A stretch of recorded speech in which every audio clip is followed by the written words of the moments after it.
Selamat pagi semuanya. Mari Pagi. kita memuji Haleluya, Tuhan. Tuhan.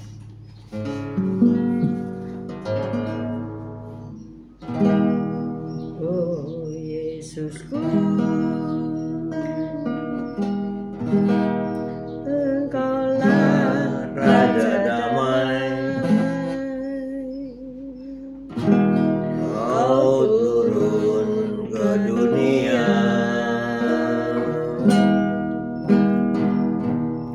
selamatkan manusia.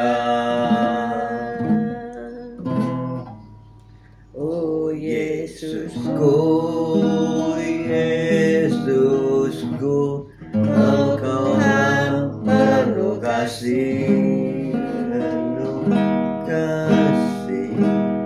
Kau berikan hidupmu untuk tebus dosaku. Kaulah Allah yang ku puji, Kaulah Allah yang ku sembah.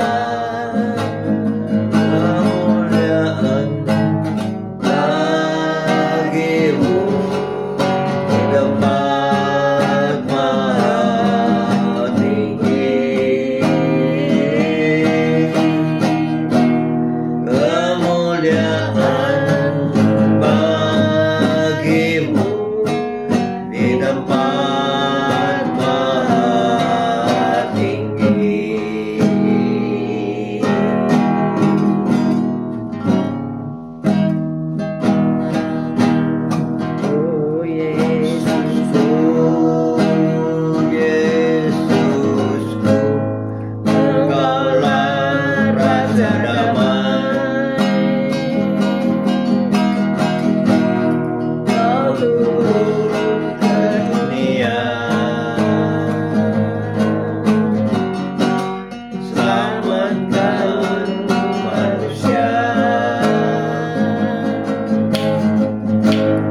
kita berdoa. Haleluya, puji Tuhan. Haleluya, puji Tuhan Yesus Kristus, Kau baik, Kau sungguh Allah, Kau sungguh sangat baik. Pagi hari ini Kau tetap menyertai kami di dalam siaran kembali, siaran renungan pagi hari ini ya Tuhan. Dan lagi membaca firman-Mu, merenungkan firman-Mu, Kau buka hati pikiran kami agar kami dapat menerima firman-Mu. Berikan roh pengertian bagi kami agar kami mengerti akan firman-Mu, dan berikan iman yang kuat bagi kami agar kami dapat melakukan firman-Mu dalam kehidupan kami ya Tuhan Yesus. Haleluya, puji Tuhan. Kami serahkan kehidupan kami sepanjang hari ini dalam tangan-Mu bersama semua rekan-rekan peserta daripada renungan pagi hari ini. Di dalam kuat kuasa-Mu, di dalam perlindungan-Mu, di dalam penyertaan-Mu, di dalam kasih-Mu, juga di dalam berkat-Mu ya Tuhan Yesus. Dan Kau tetap berikan kesehatan, kekuatan bagi tubuh kami agar kami dapat melayani Kau lebih lagi. Dalam nama Yesus kami sudah berdoa dan mengucap syukur. Amin, amin, amin. Puji Tuhan, haleluya.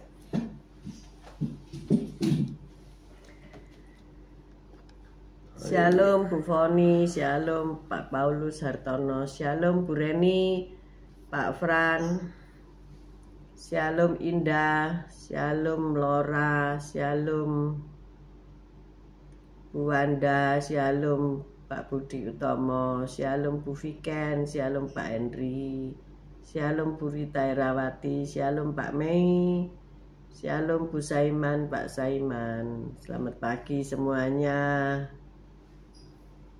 Hari ini sungguh dingin ya, tapi nyaman.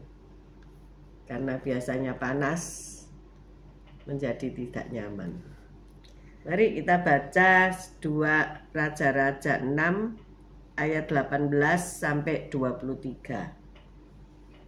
2 Raja-Raja 6 ayat 18.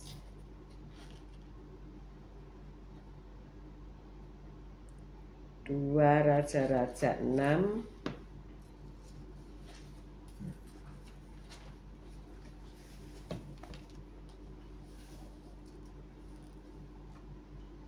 Ketika orang-orang Aram itu turun mendatangi dia, berdoalah Elisa kepada Tuhan, "Butakanlah kiranya mata orang-orang ini." Maka dibutakannyalah mata mereka sesuai dengan doa Elisa. Kemudian berkatalah Elisa kepada mereka, "Bukan ini jalannya dan bukan ini kotanya. Ikutlah aku, maka aku akan mengantarkan kamu kepada orang yang kamu cari." Lalu diantarkannya mereka ke Samaria. Segera sesudah mereka sampai ke Samaria, berkatalah Elisa, "Ya Tuhan, bukalah mata orang-orang ini supaya mereka melihat." Lalu Tuhan membuka mata mereka sehingga mereka melihat, dan heran mereka ada di tengah-tengah Samaria. Lalu bertanyalah Raja Israel kepada Elisa, tatkala melihat mereka, "Kubunuhkah mereka Bapak?" Tetapi jawabnya, "Jangan. Biasakah kau bunuh yang kau tawan dengan pedangmu dan dengan panahmu? Tetapi hidangkanlah makanan dan minuman di depan mereka, supaya mereka makan dan minum lalu pulang kepada tuan mereka. Disediakannyalah bagi mereka jamuan yang besar, maka makan dan minumlah mereka. Sesudah itu dibiarkannyalah mereka pulang kepada tuan mereka." Sejak itu tidak ada lagi gerombolan Aram memasuki negeri Israel. Amin.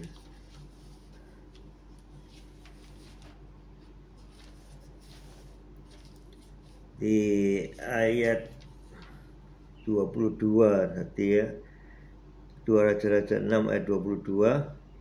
Tetapi jawabnya, "Jangan. Tetapi biasakah kau bunuh yang kau tawan dengan pedangmu dan dengan panahmu? Tetapi hidangkanlah makanan dan minuman di depan mereka, supaya mereka makan dan minum lalu pulang ke tuan mereka." Berbicara mengenai tawanan itu. Mengenai tawanan ya, biasanya memang tawanan itu ya biasa ya, kalau raja perintahkan bunuh ya, dibunuhlah mereka semua. Tetapi Elisa ini luar biasa ya, dia katakan jangan, tetapi hidangkan justru makanan dan minuman. Jadi ada peperangan antara Aram Ya, dan Israel. ini suatu perbuatan kasih. Mereka tidak dibunuh tapi justru diberi makanan dan minuman, lalu mereka pulang. Dalam novel About Grace, seorang tokoh bernama David Winkler berharap dapat menemukan sang putri yang terasing darinya, dan hanya Herman Seller yang bisa menolongnya. Namun itu tidak mudah. Putri David sebenarnya adalah buah perselingkuhan antara David dan istri Herman. Dan Herman telah memperingatkan David agar tidak menghubungi mereka lagi. Berpuluh-puluh tahun kemudian David menulis surat kepada Herman untuk meminta maaf atas perbuatannya. Ada yang hilang dalam hidupku karena aku hanya tahu sedikit sekali tentang putriku, katanya sambil meminta lebih banyak informasi mengenai putrinya. Ia terus menunggu apakah Herman akan membantunya. Bagaimana seharusnya kita memperlakukan orang yang telah melukai dan merugikan kita? Raja Israel diperhadapkan pada pertanyaan itu setelah musuhnya secara ajaib diserahkan ke dalam tangannya. Jadi Raja-Raja 8 sampai 20 tadi yang kita baca. 2 Raja-Raja 6 ayat 8 sampai 20 yang sudah kita baca tadi ya. 18 sampai 23. Kubunuhkah mereka? Tanyanya kepada Nabi Elisa. Jangan, kata Elisa, tetapi hidangkanlah makanan dan minuman di depan mereka supaya mereka makan dan minum lalu pulang kepada tuan mereka. Lewat perbuatan kasih ini Israel akhirnya hidup damai dengan musuh-musuhnya. Ya memang kalau kejahatan dibalas dengan kejahatan, akhirnya ya tambah jahat, tambah berhenti ya. Terus ya perang, makanya terus berkecamuk karena ya bom-boman terus ya. Jadi kapan selesainya? Nah ini Pak Herman tadi itu membalas surat David, mengundangnya datang ke rumah dan menghidangkan makanan untuknya. Tuhan Yesus, Herman berdoa sebelum mereka makan. Terima kasih karena engkau telah menjaga diriku dan David selama ini. Ia pun menolong David menemukan putrinya, dan kemudian hari David menyelamatkan nyawa Herman. Di dalam tangan Allah, perbuatan kasih yang kita tunjukkan kepada orang-orang yang telah bersalah kepada kita seringkali akan mendatangkan berkat bagi kita sendiri ya. Nah ini kisah ini sungguh luar biasa ya.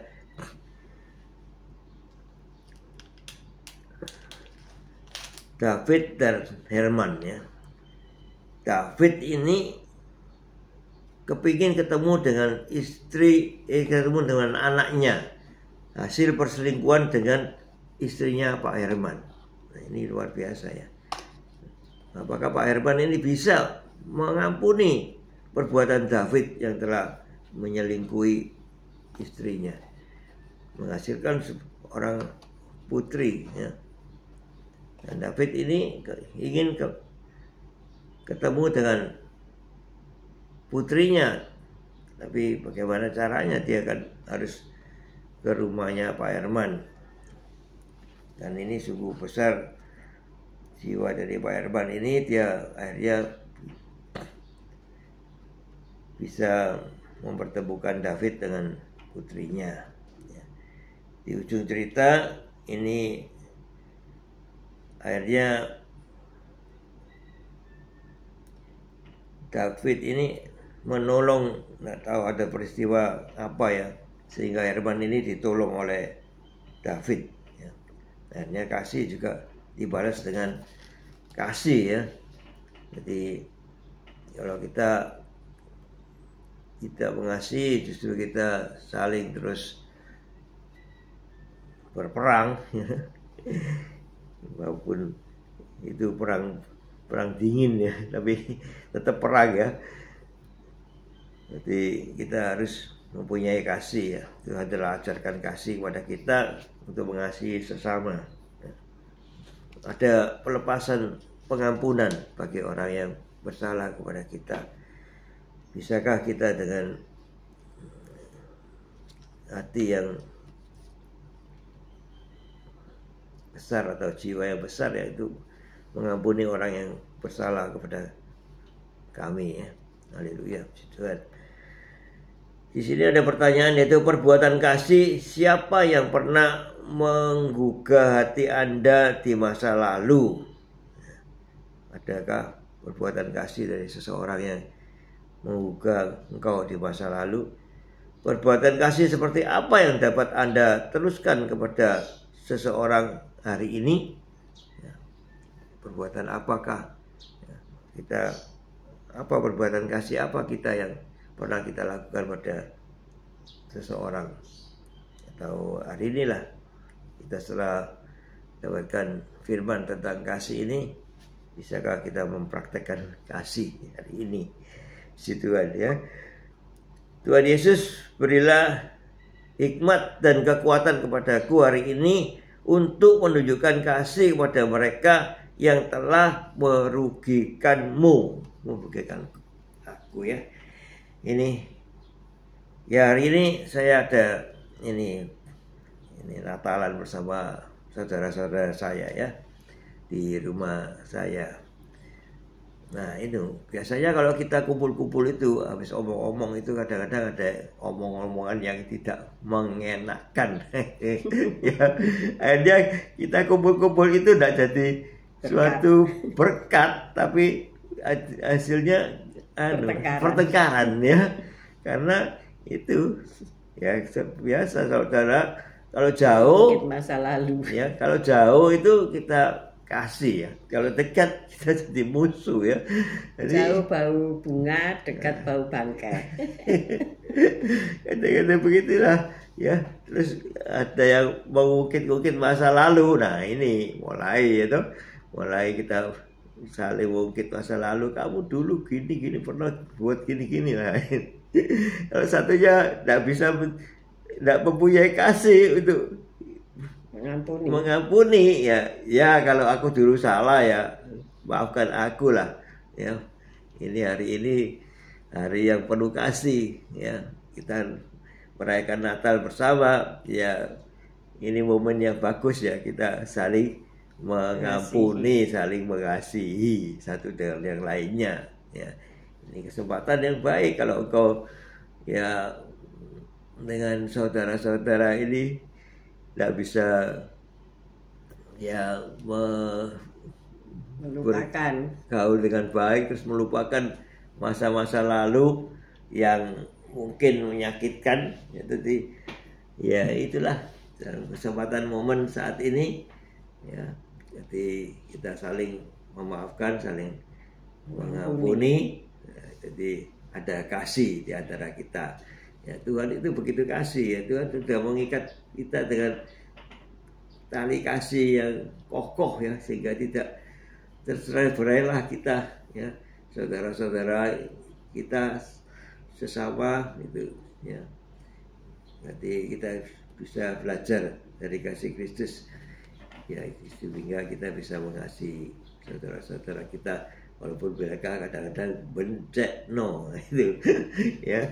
Jadi ya dengan hati yang lapang, hati yang besar, kita bisa mempraktekkan kasih hari ini kepada sesama. Ada ayat Di dalam Ibrani 12 ayat 15. Jagalah supaya jangan ada seorang pun menjauhkan diri dari kasih karunia Allah, agar jangan tumbuh akar yang pahit, yang menimbulkan kerusuhan dan yang mencemarkan banyak orang. Jadi mengapa Tuhan itu mengajar doa Bapa kami ya? Dan ampunilah kami jika kami bersalah seperti kami mengampuni orang lain yang bersalah kepada kami. Supaya apa? Agar ketika kita melepaskan pengampunan, maka akar pahit itu nggak menetap di dalam hidup kita ya. Kepahitan itu mudah terjadi ya, sejak anak-anak. Mungkin orang tua membedakan ya. Yang satu kalau minta apa-apa cepat dipenuhi, yang satu masih tertunda. Mungkin saat itu keuangan tidak memungkinkan sehingga kelihatannya bagi anak-anak kok pilih kasih gitu ya. Bedakan. Padahal saat-saat orang tua diberkati dengan mudah bisa membelikan sesuatu untuk anak-anak. Tetapi ketika dalam masa-masa susah, sulit, maka permintaan anak-anak sulit untuk dipenuhi. Nah, inilah yang menyebabkan pengertian penangkapan pemahaman anak itu jadi berbeda ya. Oh, kakakku didahulukan. Oh, aku tidak. Oh, aku disuruh mengalah terus kalau dia tidak. Jadi ada rasa iri hati. Nah, dari rasa iri hati itu kemudian timbul akar yang pahit, kepahitan. Jadilah mereka dua bersaudara bisa berseteru ya. Seperti itu. Kemarin ada seorang anak yang kepahitan kepada orang tuanya karena kakeknya itu memberi warisan kepada orang tuanya ya, dan pesannya warisan itu untuk orang tuanya juga untuk anak-anaknya gitu ya. Tapi sama orang tuanya ini uang warisan itu jual di rumah, misalnya diberikan sebuah rumah dan rumah itu dijual dan uangnya dihabiskan. Jadi anak maksudnya ini itu begini, kepahitan. Ada rumah warisan tapi seharusnya rumah itu tidak dijual supaya nanti turun temurun rumah itu jatuh kepada anak kemudian diberikan kepada cucu. Hari gini susah itu dilakukan, bener nggak? Ya, karena rumah itu juga berada di luar kota, berada di kota asalnya, dan dia kan sekarang sudah berada misalnya di kota lain. Jadi ya rumah itu jalan keluarnya harus dijual.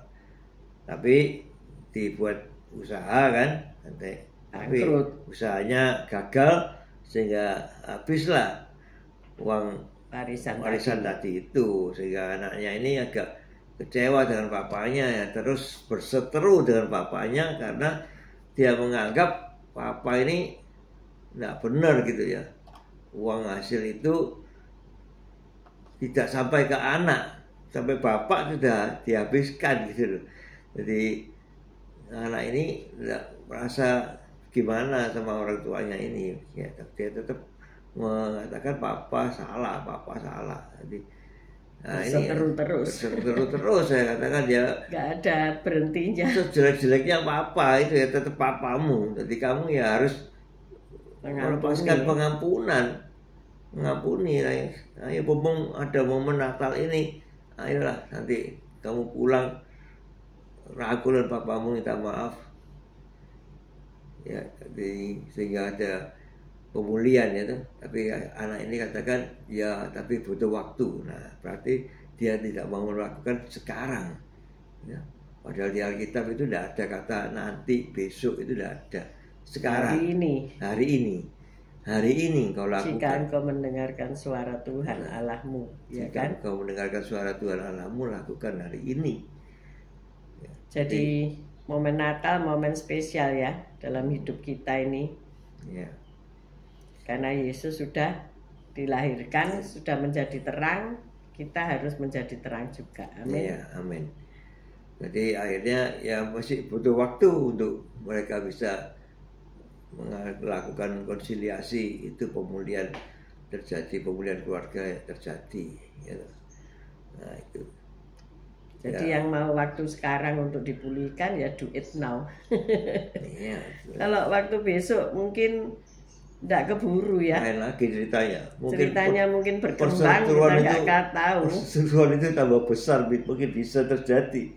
Kalau sekarang ini api ini masih kecil ya, segera dipadamkan ya. Kalau dibiarkan api ini mungkin bisa membara lebih besar lagi. Nah sulit untuk dipadamkannya, kita butuh panggil pemadam kebakaran ya, pemadam kelaparan, sehingga baru bisa dipadamkan. Nah itulah sedini mungkin ya, karena Tuhan kita katakan hari ini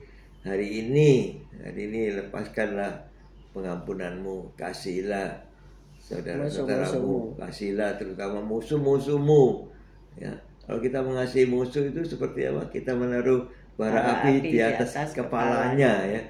Ya itu puji Tuhan. Bahkan kita mengajak mereka makan pesta pora, hidangkan makanan yang terbaik bagi mereka. Tapi itu sesuai firman di dalam Mazmur 23, engkau menyediakan hidangan ya, di depan lawan-lawanku. Jadi cara rekonsiliasi yang manjur itu makan, betul nggak ya?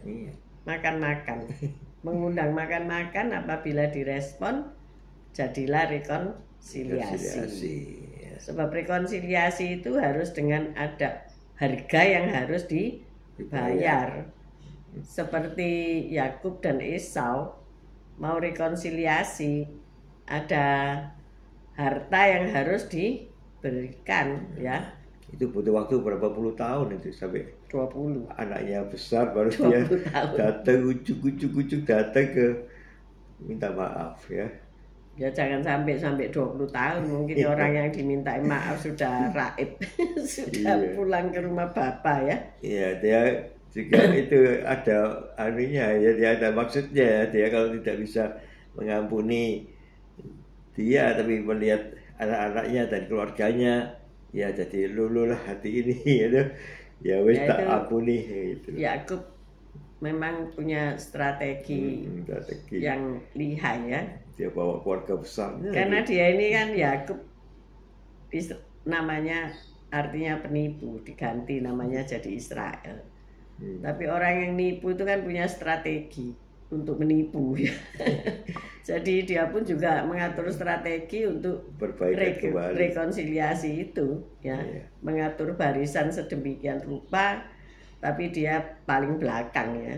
Jadi dia melihat gimana kira-kira responnya sebelum dia berhadapan muka dengan muka.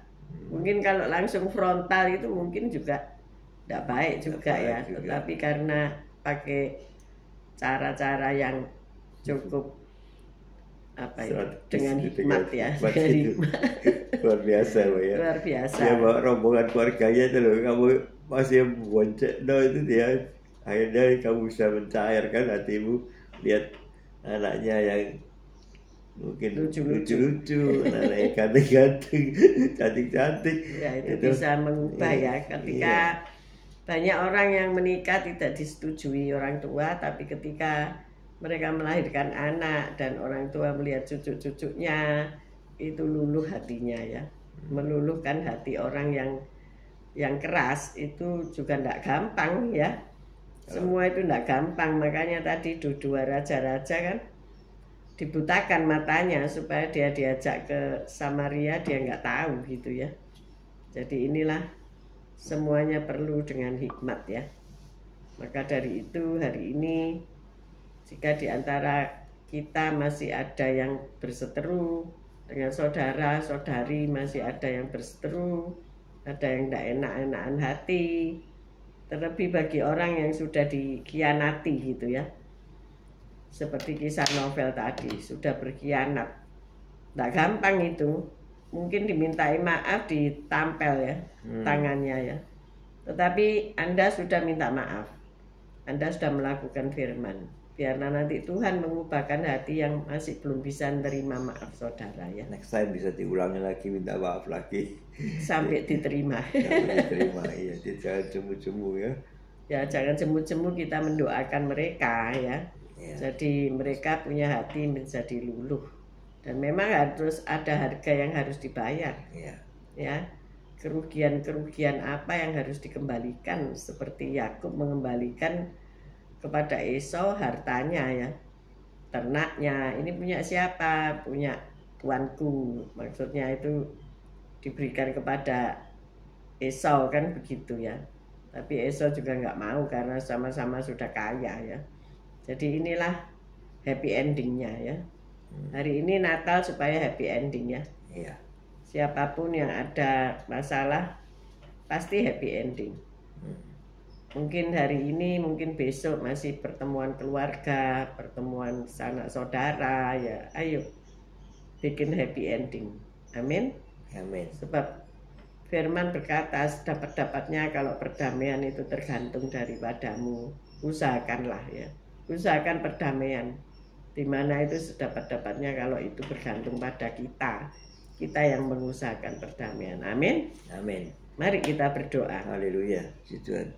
Terima kasih Bapa, Engkau sudah mengajar kami untuk melepaskan pengampunan. Seberapapun hati kami sakit, seberapapun orang-orang berkhianat kepada kami, buatlah hati kami seperti hati-Mu. Buatlah mata kami seperti mata-Mu Tuhan. Buatlah Tuhan pikiran-pikiran kami isi dengan pikiran Kristus. Engkau yang sudah rela mati ketika kami masih berdosa, ketika kami masih seteru Allah. Engkau sudah rela mati bagi kami, supaya kami mendapatkan pengampunan dosa dan mendapatkan hidup dalam kekekalan. Terima kasih di momen kelahiran-Mu ini, peringatan kelahiran-Mu ini Tuhan, Engkau membuat hati kami damai, karena Engkaulah Raja damai. Terima kasih untuk kedamaian hati yang Kau berikan kepada kami semua. Kami berdoa jika ada masalah di antara rekan-rekan kami, di setiap hari, setiap pagi ini, biarlah masalah itu Engkau yang menyelesaikannya bagi kami. Biarlah anak-anak kami kembali hatinya kepada ayahnya. Biarlah anak-anak kami menghormati kedua orang tuanya, menghormati kakek neneknya. Berapapun harga yang mereka harus bayar, biarlah mereka rela hati untuk membayar biaya rekonsiliasi ini. Terima kasih Tuhan, bila suami istri ada masalah, Engkau yang memulihkan. Dan Engkau telah membayar ongkos rekonsiliasi itu di atas kayu salib. Terima kasih ya Bapa, kami menerima kedamaian dari surga. Oleh sebab itu kami mengangkat kedua belah tangan kami untuk menerima berkat. Tuhan memberkati engkau, Tuhan melindungi engkau, Tuhan menyinari engkau dengan wajah-Nya dan memberikan engkau kasih karunia. Tuhan menghadapkan wajah-Nya kepadamu dan memberikan engkau damai sejahtera. Terimalah berkat dari Allah Bapa, Putra dan Roh Kudus, berkat kasih, sukacita, damai sejahtera, mulai pagi hari ini sampai Maranatha Tuhan Yesus datang untuk kedua kalinya, bahkan sampai selama-lamanya. Mari yang sudah menerima berkat Tuhan katakan bersama, amin, amin, amin. Haleluya. God bless you. See you tomorrow guys. Selamat menikmati libur Natal bagi yang libur ya. Tuhan Yesus memberkati kita semua. Amin. Pak Tono.